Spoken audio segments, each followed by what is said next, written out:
Hey guys, welcome back to the show. And on this episode, I'm going to be talking about a movie that makes a very strong case as to why you shouldn't get a gym membership. And if you already have one, you're going to want to cancel it by the end of this video. I'm serious. It's Killer Workout. However, that title sucks. I prefer the original title, Aerobicide.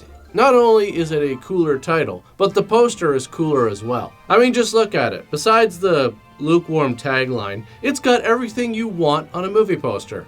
Action, sex appeal, super jacked muscles. The movie starts with Valerie, a model who comes home after a long day of modeling, I assume, I don't know, and then finds out she's going to be doing a shoot for the cover of Cosmopolitan. But her agent told them that she has a good tan, so she better go get one, right now. So she runs out to go get her tan, but what she doesn't know is she's about to get a lot more than just a healthy glow. Which, by the way, isn't healthy. Not to get nerdy here. Anyways, as she's lying down in this giant tanning bed, suddenly something goes wrong. What exactly, I have no idea, but basically it starts cooking her alive. But I have to say, I can't help but feel that this is really Valerie's fault. I mean, the side effects of tanning beds are well known. Premature aging, skin cancer. I'm pretty sure being lit on fire is somewhere in there. So anyways, now that that's all over, we see Rhonda's Workout, a gym run by Rhonda, where people come to work out and take aerobic classes. Now, if you had the chance to go back in time and make investments, I think a lot of people would say they'd invest their money in Apple or Google. If it was me, I would invest everything in leg warmers and spandex. Because it seems like in the 80s, if you were selling that stuff, the world was your oyster. It had to be. It seems like that's all people wore. Which really, I still don't understand. Was it just a style thing? Or was there some kind of a practical use to working out in leg warmers? Were cold ankles that much of a concern? And you better get used to this footage, by the way, because you're going to see a lot of it.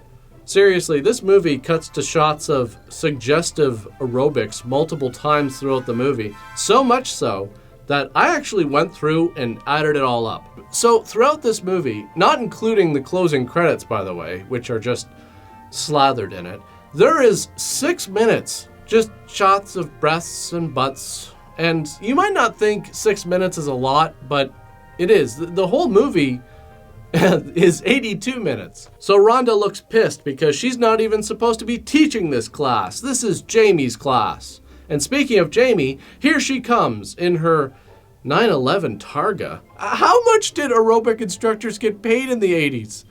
I mean, are you like, oh, stretch this way, no stretch that way? Okay, see ya, off to the Porsche dealership. Like, what? But as she gets out of the car, oh no, she dropped her purse, which is just filled with condoms. I mean, how much sexual innuendo can you possibly jam into a movie? And what the hell is Jamie wearing?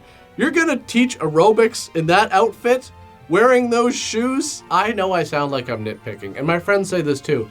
There's times when we used to go to the strip club where I would just be like, well, those shoes aren't practical at all. Everybody else is like, throwing singles at them, and I'm trying to look to see if I have any coupons for Dr. Scholl's because, a good set of, gel insoles can just do wonders, for the comfort of your feet. I haven't been invited to go back in a long time. So after the workout, this one lady decides it's shower time. And here's what I appreciate, the towel. A little courtesy for your fellow gym goers. Because here's the thing, last fall, 2019, I started going to the gym a lot and I really enjoyed it. I didn't live very far from my gym, so after my workout, I just bring a quick change of clothes with me and then shower at home. But I'd still use the locker room to just, keep my duffel bag with my clothes in there and my keys and stuff. So after my workout, I'd still have to go in there to grab that stuff and change quick. But the thing is that if there was a lot of old guys using the gym that day, the locker room would turn into what I like to call Hang Wang City. There's nothing wrong with taking a shower and, changing. That's what the change rooms are there for. But it just seemed like these guys just wanted to just hang out naked. And the weird thing is, it just seems like the older the guy, the more prone they are to this. I can't be the only one who's experienced this. This has got, like... Anyways, it turns out that this girl likes long showers. Showers so long that she's still showering even after everyone has left and the place closes, leaving her completely vulnerable to being killed by someone with a big safety pin. Not exactly the same intensity as the shower scene in Psycho. The safety pin is an interesting choice. I mean, you didn't see it coming. So then Jamie goes into the guy's locker room, opens a locker, and starts giving into her jockstrap fascination.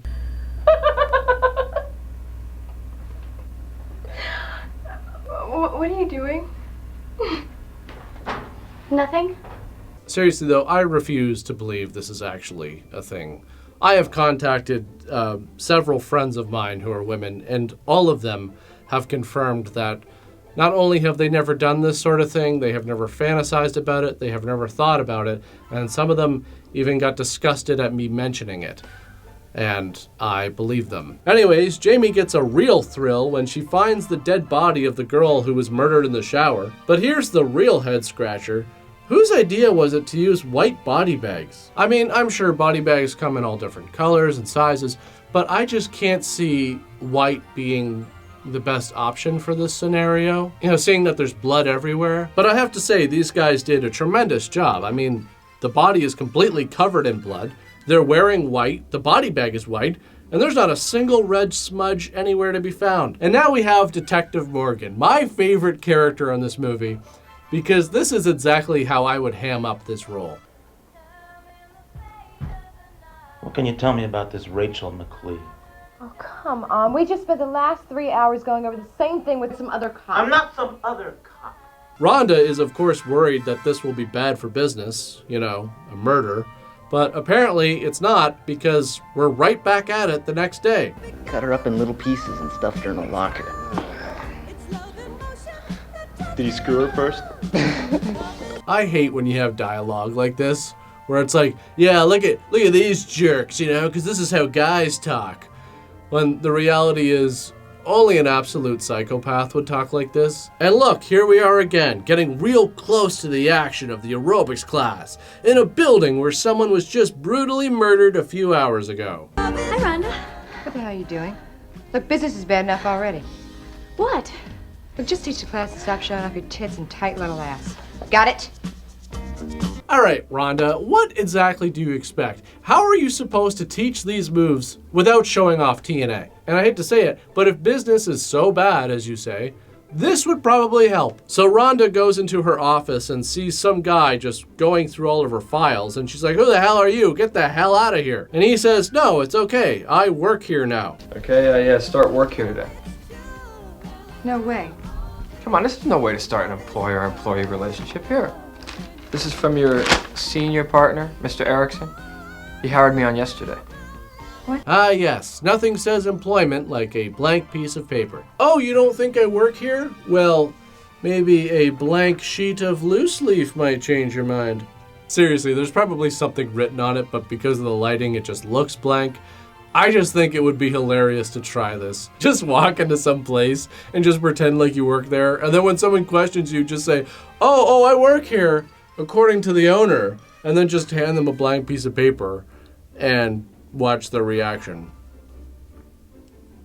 These are the things I think about. So she gets Chuck to do janitorial work, which is actually exciting because here's where the real action starts when Jimmy pulls in and almost hits him. You new around here? Just started today. Who's asking? Someone who's going to give you some real good advice. Is that right? That's right. Well, I can hardly wait. Stay away from Rhonda. Get the hell out of here. You don't listen very well, do you? Stay away from her. I'm going to take you apart, piece by piece. You just made a mistake. I like how this fight starts basically over nothing. See, now this is how you really engage an audience, people. Make sure that the conflict has really nothing at stake. And look at both of them take these punches. Ultimately, Chuck wins and Jimmy just gets back into his car and leaves. I guess he was too embarrassed to go in there and work out after that. Anyways, it turns out Debbie was watching the whole thing and she was really impressed, either by beating up another grown man in a parking lot or the way he threw out that garbage.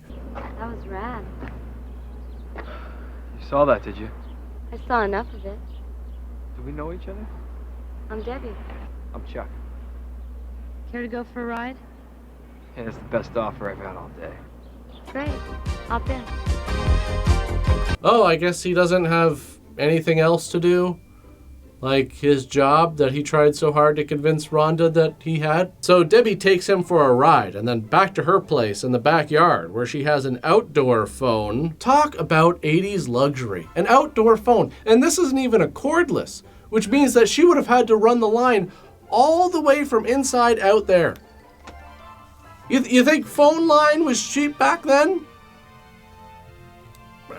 I don't know, probably. Also, at this point, the movie changes quality quite noticeably for a few minutes. I don't know exactly what happened, but if I was to guess, maybe there was a problem during the transfer, or maybe the original negative was damaged, so they had to switch to a VHS transfer for this part. Now don't you go anywhere. I'll be right back.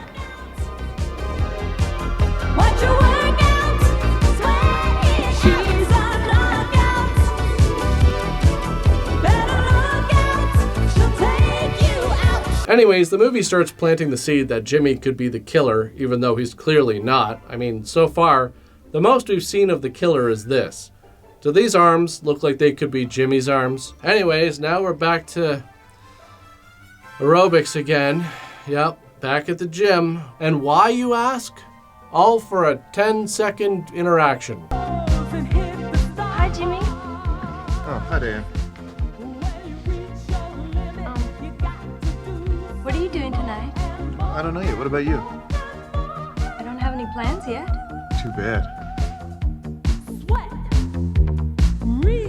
Yep, that's it.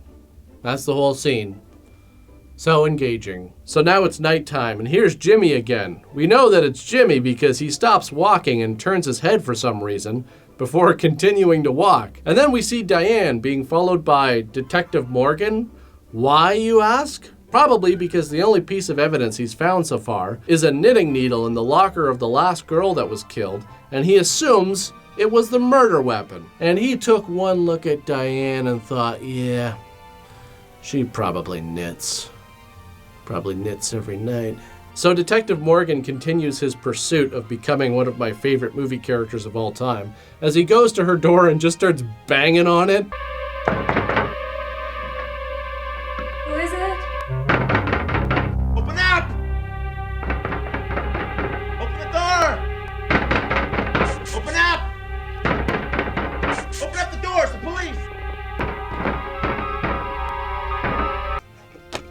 It's just hysterical. But it's too late. The killer is already inside Diane's house with the dreaded safety pin. Meanwhile, some crazy kids are out wreaking havoc, writing mean things on the window of Rhonda's workout like Death Spa and Aerobicide. So I guess they all got split up during their rush to escape. I mean, after all, this is some serious vandalism. A crime punishable by death. I like this one, sneaking around checking to see if anyone is there, and then just decides to stand there with her back to the dark alley for some reason. The next day, it's time to zip up the bodies, which goes perfectly with this workout music.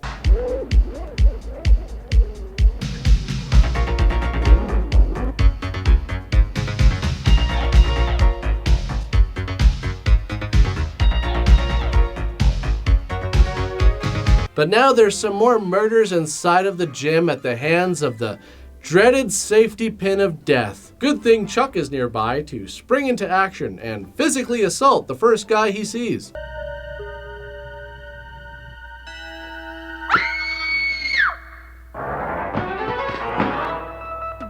Wait! I didn't do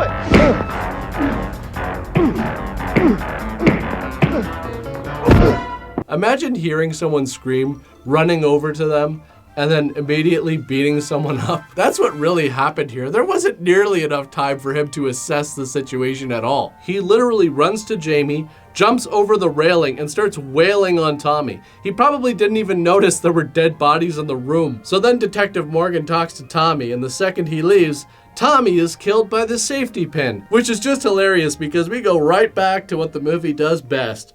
B-roll of people doing aerobics. Now, I've got to say, I'm a little disappointed. I thought, based on the title, that the aerobics were going to be tied to the deaths a little bit more, you know? Like being forced to do aerobics till you die, something stupid like that. But instead, we just get shots of women in suggestive positions, juxtaposed with dead bodies. Meanwhile, Rhonda is taking her time to open her letters like a psycho when Detective Morgan comes in to provide the movie with more of one of my favorite performances of all time. Must be a reason. You know, I know damn well there's a reason. You're pretty handy with that thing.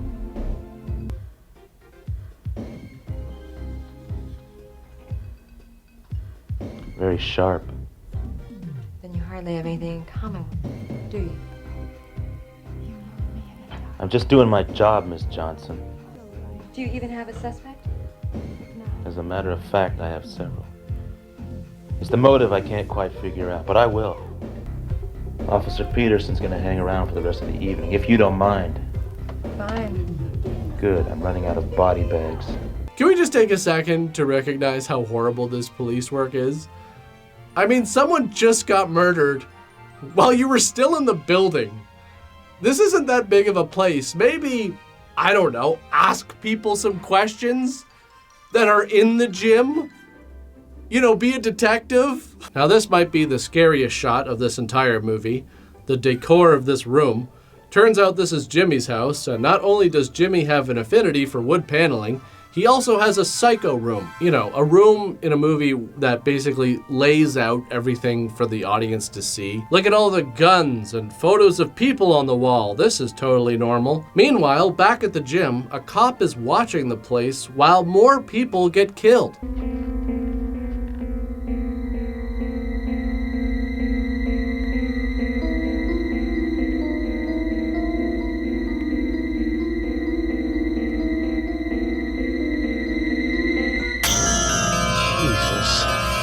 Again, hello? How inept are you people at doing your jobs? It seems like the cops are basically there to just keep a running tally of the dead bodies that keep showing up. Just like, oh, there's another 2 dead bodies. Oh man, it's getting bad. Yeah, there's 2 more bodies here. I mean, maybe I could have stopped this from happening if I was actually looking after the security of this place instead of sitting in one room drinking coffee. Hey, maybe we should close this place down and do a, you know, one of those crime scene inspection things, since there seems to be dead bodies piling up on an hourly basis. Nope, it's time for aerobics again. Sorry everybody, you'll be without an instructor today since they're all dead. But don't let that stop you from doing your pelvic thrusts and shaking your hips, because the only killing that we need to be concerned about right now is killing those calories. So now Chuck's gonna leave town, but Jimmy has other plans. He's gonna run him over. And again, Chuck's initial reaction to this is straight to the extreme. Instead of, you know, trying to get out of the way, he pulls out a gun and starts shooting. And now we have the big reveal.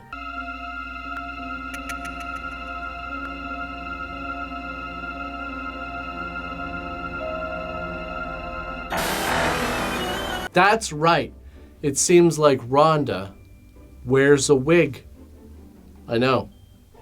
I was in shock too. I thought that was her real hair. So now Morgan blows the whole thing wide open. He knows everything. Rhonda is actually Valerie, the girl who got horribly burned by a tanning bed in the beginning of the movie. She changed her name to Rhonda, opened up a gym, and started murdering good-looking people because she was jealous of their looks. And how did he know all this? I don't know. He got a call on the radio that they had a report for him back at the station. That's it. Just had other people figure it out for him, I guess. Rhonda Johnson, who used to be the perfectly beautiful Valerie Johnson, until 70% of her body was burned in a tanning spa accident 5 years ago. Look, that's enough! Valerie Johnson, who was to become the modeling world's newest young star, but suddenly couldn't get a job starring in a freak show. Wait, so she changed her name from Valerie Johnson to Rhonda Johnson? She only changed her first name? Wow, what a master of deception. So then she shows him her badly burned body, which I find interesting because her whole body was inside of that tanning bed, and yet her face was completely untouched. The back of her head got turned into a complete dog's breakfast, burned all her hair off, but her face, pretty much this whole area, pristine. So he slaps the cuffs on her. Again, her hands are completely untouched. You'd think they would be burned the most trying to escape from this human toaster. But then the call comes in that Jimmy killed Chuck. So he lets her go? So because Jimmy killed Chuck, that means that he's responsible for all the other murders? Well, what did you arrest Valerie for in the first place? The murders based on what? A hunch? Okay, there's too much that doesn't make sense here. Anyways, after probably one of the least exciting chases you'll ever see, the detective somehow manages to screw this whole thing up. It looks like Jimmy was willing to take the fall for Rhonda, Valerie, whatever, because he was in love with her. I really don't see why. She was a total bitch throughout the whole movie. And then she kills him because, well, of course. So now Morgan has gone rogue. He takes Valerie out to the middle of nowhere with the intent on basically just killing her and burying her out there. And it's just a very odd choice of music to lay over this bit.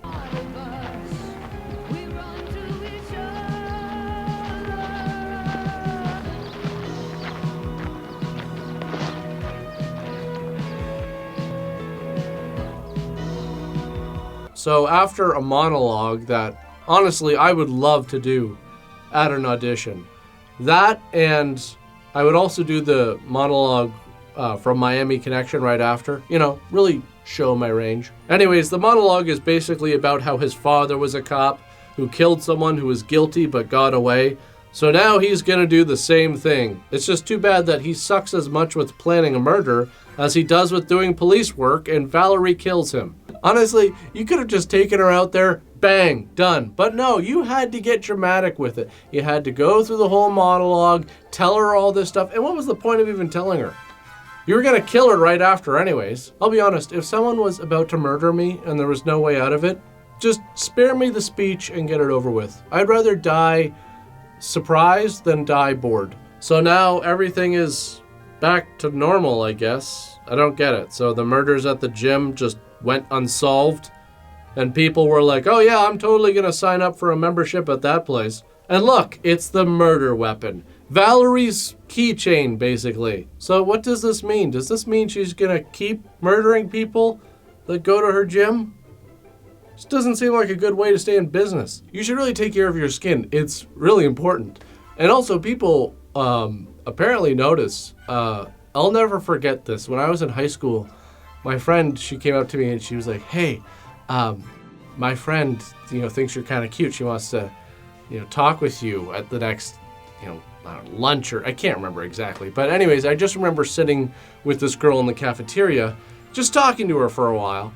And after I went and asked my friend, like the next day, I said, so did she say anything? And my friend just said to me, she said you have really nice skin. I didn't know how to take that. How boring was I?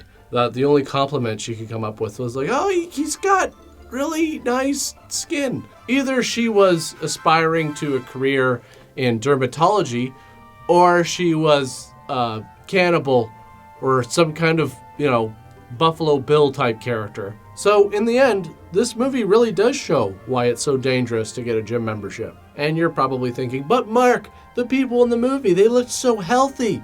You're right, they did. Right before they got brutally murdered. What do you think of that? I wish I had more to say about this movie, but I couldn't find a lot of info about it. It's not a recommend. I wouldn't recommend watching it. The detective was hilarious. If you're going to watch it for that performance. If there was a remake of this movie, that's a role I would love to play. But that's pretty much it for this one. As usual, thanks for watching, and I'll see you all next time.